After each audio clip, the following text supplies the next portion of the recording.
kenapa bisa sampai di sosmed dan yang lain-lain. Karena memang sebelumnya kan ketika saya live memang ada pertanyaan-pertanyaan tentang kenapa sapinya itu diangkat gitu. Dan di situ pun juga sudah jelas semuanya bahwa di sini ada miss-nya itu adalah mengenai Pak Ustadz sama Pak RT-nya yang tidak ada komunikasi.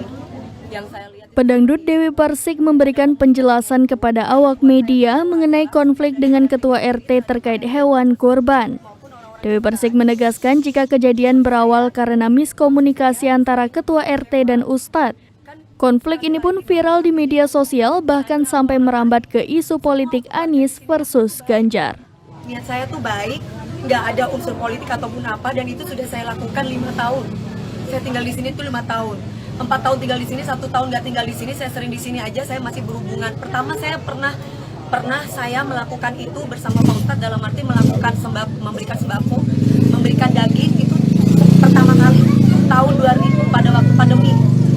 Itu ada Pak RT. Setelah itu banyak keluhan dari para warga ke saya mengatakan bahwa sembakonya saya tidak mendapatkan sembako, Bu, tidak rata lah, yang tidak begini, tidak begitu. Padahal saya itu RT tempatnya Bu Dewi, justru yang dapat kadang RT lain. Akhirnya saya cari solusi sendiri. Saya curhat sama Pak Ustadz, terus Pak Ustadz mengatakan ya udah langsung saja ke saya, Bu, biar saya nanti akan list orang-orangnya. Bukan saya yang minta list, dari Pak RT-nya sendiri yang memang menginisiatifkan untuk memberikan list. Bu, saya list ya Bu, nah dari list itu dikuponin gitu loh Mbak.